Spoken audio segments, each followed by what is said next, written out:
Now, whilst breast cancer is the most common form of cancer amongst women, in Kenya, cervical cancer is the second type of common cancer amongst these demographics, but also the cancer with the highest number of deaths.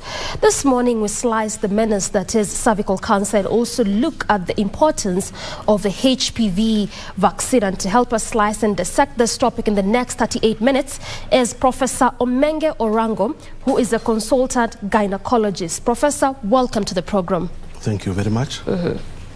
Let's just broach this discussion from that particular analogy that we talk about breast cancer being the most common form and type of cancer as is, but when you come down to Kenya, we know of cervical cancer as the second type, common kind of cancer amongst women, but yet is the cancer with the highest number of deaths. Why I ask this is because one would assume that if breast cancer is common, then would expect for it to have the majority of the deaths, but that's not the case. You're talking about cervical cancer. Why is this? Yeah, so you are right that breast cancer, in terms of numbers of women who get cancers, breast cancer is leading. Yeah. Cervical cancer is the second. But in terms of the women who die from those two cancers, then cervical cancer per year, more women die. Of those who are diagnosed, newly diagnosed, more women die from cervical cancer than breast cancer. Probably some of the reasons could be, it's easier to access the breast. It's easier for the women to notice that there is a swelling. Yes. It's easier to notice that there's a problem and therefore go to be checked up as opposed to cervical cancer. By the time women with cervical cancer seek care, yes, it's at an advanced stage, and therefore, inevitably, then a majority of them die from that. And again, you remember that in African tradition, probably things to do with the genitalia, things to do with the sexual reproductive organs are looked at as a taboo. So by the time they have symptoms, they wouldn't want to say about that, as opposed to probably the breast, because in African culture, women walked bare chest, and that wasn't such a big issue like having an issue with the reproductive system. In fact, it's a part of the African continent that still is very much. Exactly. So aside from the fact that it's easier to access the breast, as you mentioned, as opposed to the cervix, which really is inside the genitalia, is that the only reason as to why there's late diagnosis to this, and so that's why we are having numerous number of death cases from this type of cancer as opposed to any other? Not really. In fact, as a matter of fact, cervical cancer would have been the easiest to treat and to cure, because unlike breast cancer, we now know what causes cervical cancer. It's one of those cancers that we know what leads to the cancer that is associated with an infection. One of the first cancers to be associated with a causative agent, something that causes it. And we know that infection with the human papilloma virus is the cause. So 99% of cancers of the cervix have been associated with infection, acquisition of that virus. And the human papilloma virus is a sexually transmitted or acquired infection. And so we now know that that is the cause. And we not only know the cause, we also know how to prevent, because human papilloma virus can be prevented in two ways. One, don't engage in sex. How but practical that's not is practical. It can be practical, but that's not really practical. It doesn't work. So that's number one. But number two, you prevent by being given a vaccine. And that's one of the first cancers that has a vaccine to prevent. And so there is a vaccine against the human papilloma virus. And of course, vaccines work best if you get it before you get the infection, before you acquire. And that's why human papilloma virus vaccine is targeted to girls, premenstrual girls, before they actually start having sex, both girls and boys. And just hold it there. We'll come to the age bit momentarily, but let me track back a bit and just for you to elucidate a bit further. That yes, you talked about this is the type of cancer that we know the cause. Yes. The human papilloma virus. Yes. And it's also the cancer that has a vaccine. Yes. Let's just broach from that particular point. Why? So let me go a bit beyond there. So this is a cancer that we know the cause, human papilloma virus. This is a cancer by knowing what causes it, that it's an infection, is a virus. we have a vaccine. And the other third thing that is important about this cancer is that it gives us a wide range duration before it actually you actually get cancer. So what are we talking about in terms of duration? So look at it this way. So when somebody, most of the women acquire human papillomavirus at the time they start having sex for the first time. So we assume if we are modest, let's say in their early 20s, but we do know that in Kenya, from the demographic health surveys, our girls start start of the sex very early, other than that. But anyway, let's assume they start having sex at 20. Well, from the time they get infected with the human papillomavirus, our bodies have a way of clearing this virus. Our bodies have immunity. We have soldiers who come to clear it. However, just like many viruses, our bodies do not then remember about this enemy.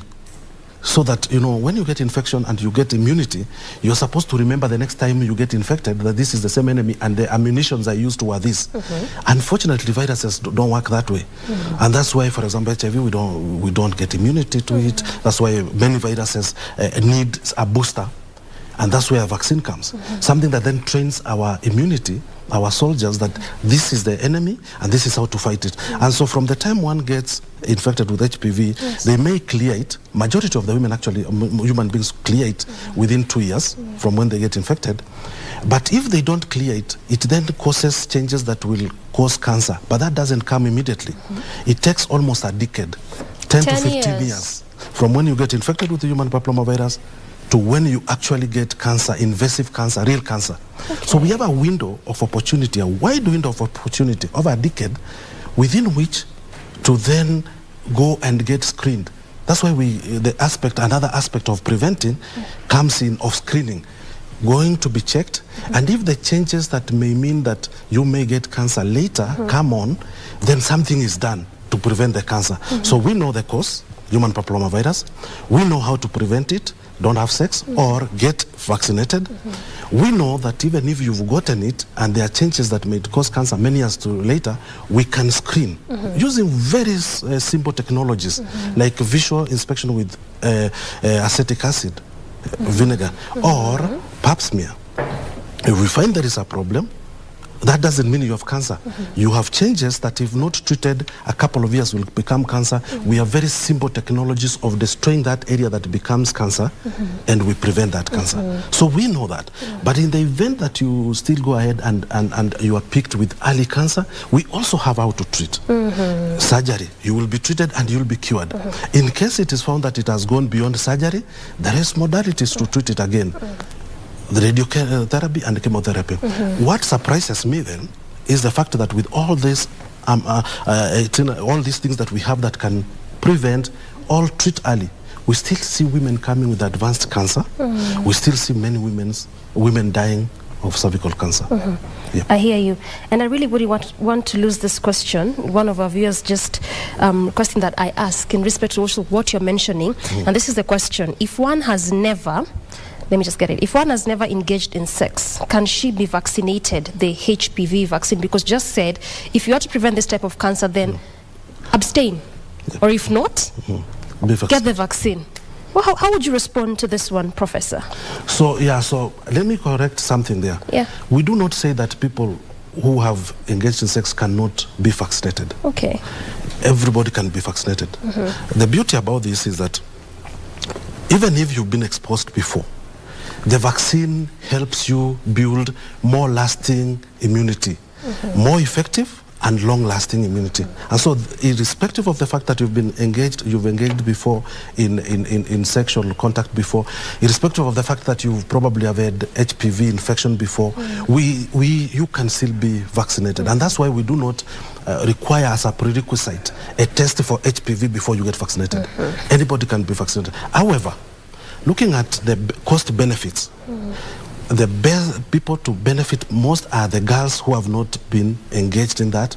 And so investing most our mega resources in those girls who have not been infected gives the best returns. And that's why the age bracket is in girls who have not hopefully been involved in that, so that then they build a good immunity and that will be long-lasting. I hear you. However, when the first time this vaccine was registered, by the way, the vaccine has been around for more than 15 years. Yeah. It's only that... is it since 2019? No, beyond that? 15 years. Globally, it's been there for more than 15 years. Okay. We have started, the government rolled out 2018, the vaccination in Kenya, but it has been there longer. When it was registered first globally, it was meant for up to age 27 years. 26 years were allowed, anybody up to the age of 26 years. That age was revised upwards. Women up to age 45 can actually get that vaccine. However, if you are looking at what the government provides, then the government looks at the bigger picture, looks at what is the best returns for investment. And the government vaccine that is free targets girls, teenage girls, and if you need it and you are older than that, then you have to buy it. All right, I hear you. So then you're saying that anyone can actually get vaccinated regardless. Oh yeah. But for those that haven't yet engaged, then it's good for them. So then how about the reverse? Those that have already engaged in sex before, and they're not abstaining, can this vaccine still work for them? Because you're looking at human papillomavirus as the leading cause. Yeah, so that's why I said that anybody can get it, even those who are engaged. They can go and get the vaccine. The other thing that we need to remember, that despite the fact that we are trying to push for vaccine, we have to have multi-pronged approach. We will have to vaccinate, but we have to still screen. Remember, there is a cohort of women who have already been exposed and they're at risk. We still have to check their cervix through screening to check whether they have problems that may lead to cancer. So we will still continue vaccinating, but we will still continue cervical cancer screening. Even those who have been vaccinated, that's not the end. They still have to be screened, because this human papillomavirus vaccine that is available covered a certain number of HPVs. So human papillomavirus are many subtypes. They are numbered 1, 2, 3 like that. The leading that causes cancer in Kenya here is type 16 and 18. But the others, they are 45, 52, and many others. This is the leading that causes cancer. So they are numbered. The enemies are the family is human papillomavirus, but there are subtypes within them. But the ones that really cause cancer, cervical cancer, is 16 and 18. And there are others. The vaccine in the market covers a certain number. It's not 100%, and that's why even after vaccination, we will still have to be vigilant by screening, because suppose she gets another subtype that is not covered in the vaccine, and therefore ends up with cancer. So people will still be vaccinated, but we will still continue screening. I hear you. So let's come to the numbers a bit. You just did talk about 2018, when we actually rolled out in Kenya, in the country, and this was after tests and trials that were conducted in 4 counties between the time of, or the years of 2012 and 2016. So when you track between then 2018 up until now, how has been the uptake of this vaccine? Because you're looking at this as the silver bullet to aiding on the issues of cervical cancer in Kenya.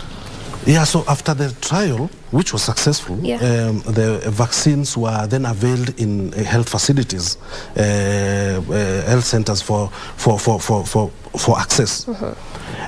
However, soon after the rollout, we then had the COVID-19, which then took 2 years later. Yeah, so there was the publicity and talk about HPV vaccine and prevention of cervical cancer went down, because the new threat became the real threat.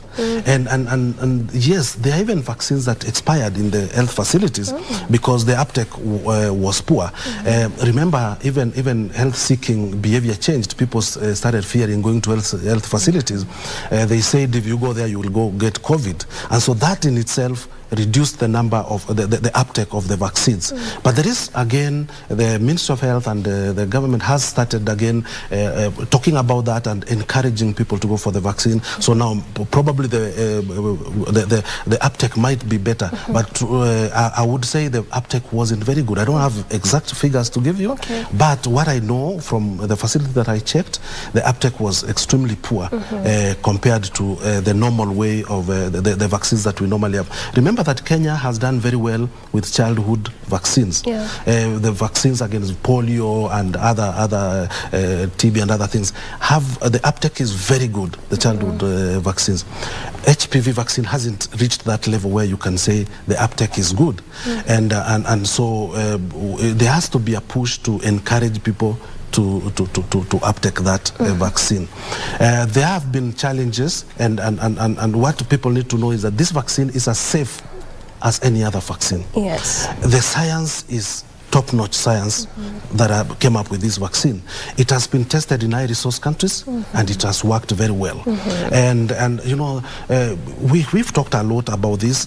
Government is doing its bit. I think I would ask the population, the women and men, to now take action. You know, even the good book, the Bible says, do not just be hearers, but doers. Okay? So we cannot talk for so long about something, and then the doers, who are supposed to be the consumers, do not take a step. It's high time that the consumers also took healthcare to their own hands and decided to seek this. Remember one other thing. Cancer, once you have cancer, the treatment for cancer in this country is very expensive. The cost of treating one woman who has cervical cancer, take them through surgery, then if they need radiotherapy and chemotherapy, take them through that.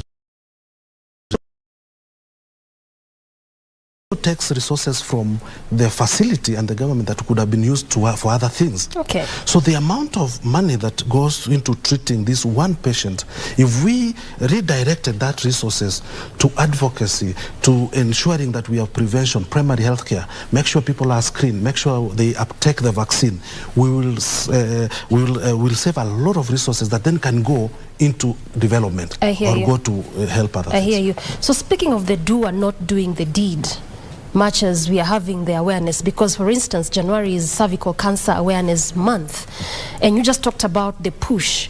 Why, and this is based also again from your just be having a cure in respect to prevention through the vaccine. So why is the doer not doing the deed of going to be vaccinated from your practice? So I think it's hard to answer directly, but there are a few things that we have asked people, and we've done studies where we ask what are the factors that enable woman X go for screening or uptake of the vaccine, and what are the hindrances that hinder woman B from going for that. And many, there are many. Some range from beliefs, talk of what it is, and religion, and you know, remember we said that HPV is sexually transmitted. And so when you tell somebody we have something that can prevent this HPV, some people tend to think we are saying we are now giving you a silver bullet so that then you can have free sex without care. That's a lie. Studies that have been, the myths surrounding it and the beliefs. You know, Kenya is a really religious country, and people take religion literally, and so they want to say, we don't want our women to have reckless sex. We don't want our girls to have reckless sex. They do that. But the reality, what is the reality when you check back? Even if you give them the vaccine or no, they'll still have sex. So by denying them or discouraging them from getting what would save them, and then they end up with the cervical cancer, you wouldn't have done much. You're not taking them to heaven by doing that. People need to realize that cervical cancer is such a devastating disease. They only need to walk to a public hospital like Kenyatta National Hospital or Moi Teaching and Referral Hospital in Eldoret, or those hospitals that have a facility where we have cancer patients. Let me paint a picture for you. If you walk to one of those facilities, generally these women would be put in a cubicle, in a room, a big room, at the corner generally, towards the toilets. Because they stink, they smell, they leak urine. And so they're put towards the end. And nobody wants to talk much about it. Even when the people are going to see and care for them, they try to be as quickly as possible so that they live there. These women can't engage in social activities because they're leaking urine, they are smelling, so they can't go for chamas, they can't go for family gatherings. And generally, by the way, These are the after effects of this type of cancer. When they have the cancer, now active cancer, when it is advanced, okay, they bleed, they have a discharge that is very smelly, they leak urine, and sometimes leak stool. And so, this generally happens around their 40-something years. And a 45-year-old, for example, is when children are getting to high school or upper primary and high school. So you then lose this woman at the prime of their career, at the prime of bringing up a family. So what happens to these children? They become orphans. The mother dies a painful, shameful death of stinking and very devastating. It's very painful. And so what are we saying? We have the ammunition. We have the vaccine to prevent this kind of a thing. We have clinics set up to screen. Why don't people take up this? You can't start talking about religion and taboo and then still condemn these vulnerable women to a shameful death. The other thing that we need to remember, I need to remind people, is that, you know, we have seen it more even in women whose immunity is down for some reason, particularly the HIV-infected women. So whereas I said that it takes decades, 10, 15 years for cancer to develop from infection of human papillomavirus, in an HIV-infected, a woman living with HIV, it progresses faster. That's what we've noticed. That you will find women with cervical cancer are younger, those who are HIV infected, than those who are not. Okay. Because it progresses faster. The other thing that we've noted from studies that we've done is that whereas the HIV and infected women have one type of HPV infection in them, the women living with HIV have multiple HPV types. So what does that do? It then means that their chances of getting invasive cancer are higher than HIV and infected women. And so if there is any focus that we have to do, other than just screening and vaccination, we must also remember the groups that are special groups. And in this case, when we say special groups, it's people who are more vulnerable than others. And these are the HIV-infected women. I hear you. I hear you. So then, if you're talking about any focus, you're talking about clinic setup. June last year, the war against cervical cancer did receive a boost in respect to acquisition of some of this equipment, and KMTC was actually the one that was provided for with this equipment that would provide for treatment and diagnosis. In your own analysis, do you think at least now this will boost either the uptake of the treatment or the uptake of getting the screening and tested? What would you say in respect to this? Yeah, anything that comes in, anything that anybody who puts their hand into this business of trying to prevent, diagnose and treat is most welcome, because we have been, I'll tell you, for a long time in this country, we've had only Kenyatta National Hospital as the public hospital with radiotherapy, for example. And when you are treating cervical cancer, especially if it is advanced, you need radiotherapy, for example. And you can imagine many years after independence, it was Kenyatta National Hospital that had. And I'm glad with the devolution and with a lot of development partners, we now have centers of excellence that are coming up by the government that have now radiotherapy. And for the first time, there's radiotherapy in Mombasa, there's radiotherapy in Eldoret, there are radiotherapy centers being set up. You just did set up another 2 years back. Exactly. And so that increases access, because access is an issue. The women who need radiotherapy, for example, had to wait. You've been diagnosed with cancer, and you are told the queue is, this is January, the queue, your next lot is in June. You can imagine. You go back to the village to die. When women, I practiced in Eldoret for a long time, and whenever we made diagnosis of cervical cancer and we needed to refer a woman for radiotherapy because the stage of cancer requires radiotherapy, the only place was Kenyatta National Hospital. Anytime we wrote a note, the woman would cry in the clinic. Why? This is a woman from the village down in Kerio Valley. She's never been, Eldoret is the biggest town she has ever been to. And maybe that was the first time she came for diagnosis. Then you are sending her to a place called Nairobi, where she will be treated as an outpatient every day, and she doesn't even know where that is. They will actually use to go into the village and go die. And that's shameful for a country that has resources and to care for its women. very shameful. But at least with the increase of some of these cancer centers, at least it will alleviate some of this burden to some extent, so to speak. I hope so. Yeah, talking about the human papilloma virus being the leading cause of cervical cancer, and of course, when you talk about cervical cancer as a preserve for women, because then it's women who actually have the cervix. Where does it leave the men in this conversation? So we cannot talk about human papilloma virus without talking about the men. Okay. So the men do have a role to play. Remember, we said the sexual transmitted. So it means the other, if they are heterosexual, then it means that they get it from the partner who is the man. And the same case, the man gets it from a woman. And so in places, in countries that have resources enough, they focus vaccination to both boys and girls. Why we talking about girls in these countries, but that we have limited resources, and so we give the people with the highest burden, and since cervical cancer is the biggest problem here, then give those who will maximally benefit. But if we had resources, we will vaccinate both boys and girls. Men do suffer from diseases that are associated with human papilloma virus.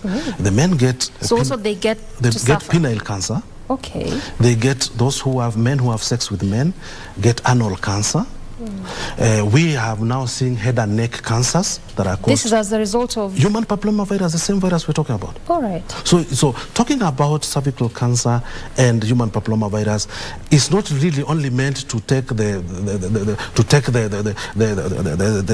attention from the other cancers that human papilloma virus causes. It's only that these other cancers are smaller in numbers as compared to the cervical cancer. But yes, men get those other cancers.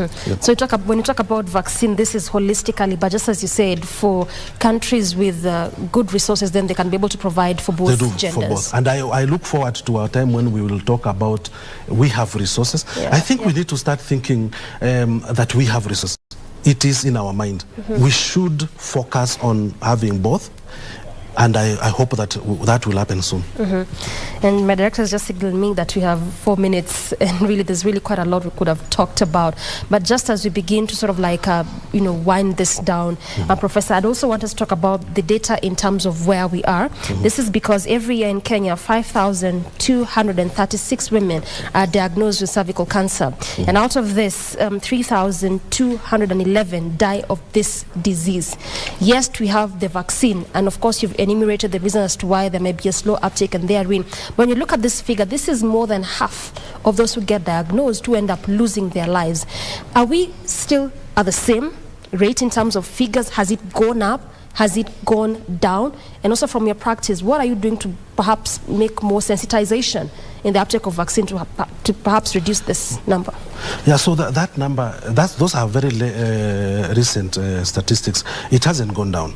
It's just the way it is. It is the way it is. We're still seeing a lot of women dying from cervical cancer from the time of diagnosis to death within a year. We hope that with sensitization and advocacy, people will come early. People die because the disease has already spread. If we picked them early, there is available therapy. Surgery is very curative. Radiotherapy, if it is early, is curative. So it is to sensitize people that do not sit back, get checked, go seek care. We have available resource and human resource to do that. Ask yourself, the 3,000 and something people who die from cervical cancer. Suppose today, an airline that is with 300 people crashed, and tomorrow another airline with 300 people crashed. Do you know how there will be outcry in this country? Even a bus, if it crashed today and people are crashed, you'll hear people talking, and the Ministry of Transport will put bumps and roadblocks. But here, women, 3,000 and something died every year from the 5,000 who are diagnosed. And we are not crying about it. We're not making enough noise about it. It means there's something we need to do. There's something we certainly have to do something. I hear you. Thank you so much. I mean, like I said, there's really quite a lot we could have conversed around.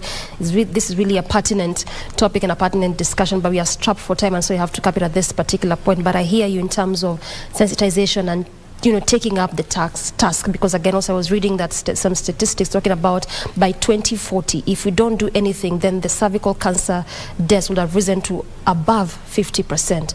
And so then your example is really quite making a lot of sense. And yet the World Health Organization is pushing for elimination. Other places people are talking about eliminating.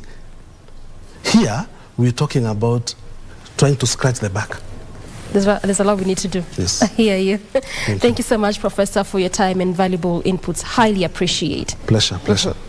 I have been speaking to Professor Omenge Orango, who is a consultant gynecologist. Of course, what has formed center of our conversation is just looking at the menace that is cervical cancer and the importance of HPV vaccine. Good place to end this conversation, and ultimately, good morning, Kenya, from me and on behalf of the entire team. Asante sana. Till tomorrow, good morning.